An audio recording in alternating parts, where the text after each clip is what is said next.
m'a touché au bureau. Je n'arrivais plus à sortir du boulot pour rentrer chez moi. Je tremblais de tout le monde.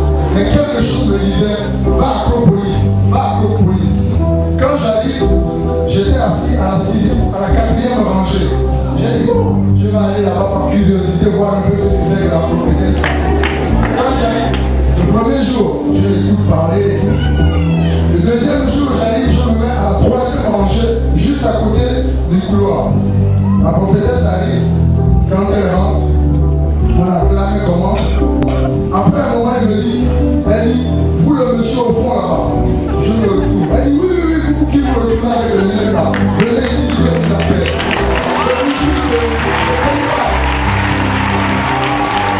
Je n'ai jamais témoigné. Mais j'ai vu Dieu faire des choses dans ma vie, au travers des autres. Mais là, ça dépasse mon entendement. Alors aujourd'hui, là, ce que Dieu fait au travers de cette servante, ce que j'ai vu à Acropolis, ce soir là, c'est même pire encore. Dieu l'utilise. Elle ne vous connaît pas, elle ne nous connaît pas. Mais Dieu appelle le prénom de n'importe qui ici.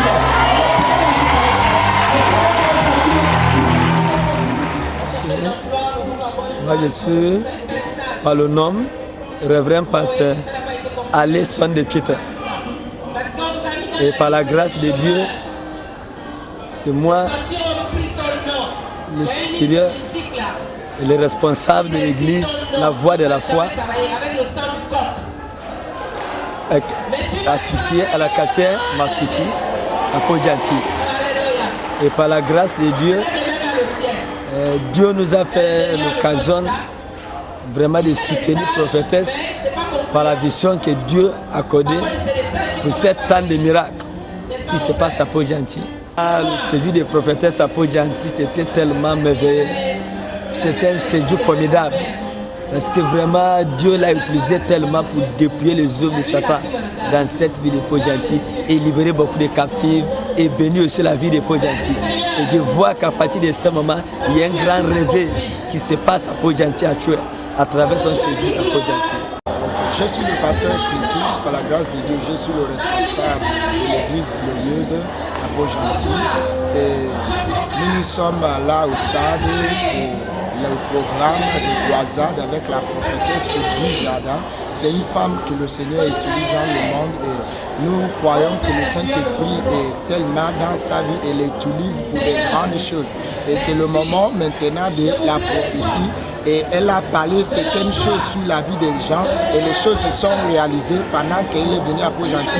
Et il y a eu des miracles qui se sont été opérés à Podjanti. C'est formidable, c'est des choses merveilleuses. Et c'est ce que nous attendons pour ces derniers temps. Et le Seigneur nous a donné une prophétesse comme cette prophétesse. Et nous croyons que tout le monde entier aussi aura l'occasion de l'écouter et de l'attendre de parler parce qu'elle parle sous la direction du Saint-Esprit. Respectueusement vous remercier pour la question que vous me posez. Et d'emblée, je voudrais rendre grâce à Dieu par Jésus-Christ de ce que, au Gabon, Dieu a des instruments dont il se sert pour accomplir son plan pour le salut des âmes ou son plan pour la guérison des corps physiques.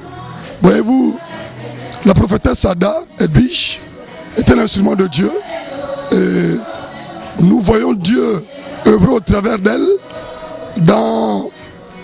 au travers le message. Voyez-vous, le thème « Comment marcher dans la victoire » est un thème inspiré. Voyez-vous, lors de son premier passage, nous avons également pris part à ce séminaire et nous avons même exprimé notre point de vue en disant c'est bon, parce que dans Jacques, la parole de Dieu nous enseigne que nous ne bornons pas seulement à l'écouter, mais à mettre en pratique. Voyez-vous, comment marcher dans la victoire également, c'est une question qui est posée. Et voilà, évidemment, Dieu, par le biais de la prophétesse Ada, a présenté également les principes bibliques. Sinon que la volonté de Dieu de voir ce peuple, son peuple, pour que ce qui s'appelle le prix sur la croix de Golgotha, marcher individuellement dans la victoire. Mais comment? Bien sûr, en mettant en pratique les principes bibliques, les principes de Dieu. Lorsque nous les mettons en pratique, c'est évidemment clair que non seulement que nous produisons des fruits dignes de la repentance, mais nous marchons dans la victoire telle qu'il le dit, telle que la question est posée, comment marcher dans la victoire. Jésus-Christ est le chemin, la vérité et la vie, et la victoire ne peut pas être ailleurs qu'avec Jésus-Christ. Et lorsqu'on n'a pas Jésus-Christ en soi, on n'a pas la vie et on n'a même pas la vie éternelle. Par conséquent, il est important que nous ayons Jésus-Christ d'abord, que nous l'acceptons comme notre Seigneur et Sauveur personnel, et après, bien sûr, mettre en pratique les préceptes tels qu'elle s'était vertuée de le faire, en s'adressant, bon, il faut dire particulièrement aux sœurs, parce qu'il y a moins de frères pendant ce moment. Donc, le message, la question qui était posée, comment marcher dans la victoire, ne s'adresse pas seulement qu'aux femmes ou aux sœurs, mais cette question également, ces principes bibliques sont favorables pour quiconque respire. Voyez-vous, il y a des sœurs, il y a également des frères, donc tous nous respirons par la grâce de Dieu et nous avons besoin de marcher dans la victoire. Par conséquent, nous avons besoin de mettre en pratique les principes bibliques tels qu'elle s'était vertuée de le faire durant ce séminaire. Et je bénis et je rends grâce de ce que Dieu a des instruments au Gabon, de la trempe spirituelle de la prophétesse Ada Edwige. Bon, déjà, je vous remercie de m'avoir donné la parole. Et je vais simplement vous dire qu'en fait, je suis venu ici par curiosité, parce que j'ai toujours entendu parler d'elle à travers les médias et tout. Mais je pense que c'est véritablement une femme de Dieu. C'est véritablement une femme de Dieu. Et je remercie le Seigneur parce que quand je suis venu ici, pour moi, je me disais, ah, mais cette femme, on la voit à la télévision, elle parle de Dieu. C'est ma curiosité qui m'a emmené et au fond de mon cœur, j'ai un bon sentiment qui est celui simplement de croire que Dieu fait de bonnes choses avec elle. J'ai vu des miracles qui se sont accomplis là et je remercie simplement le Seigneur pour son œuvre et que Dieu la bénisse.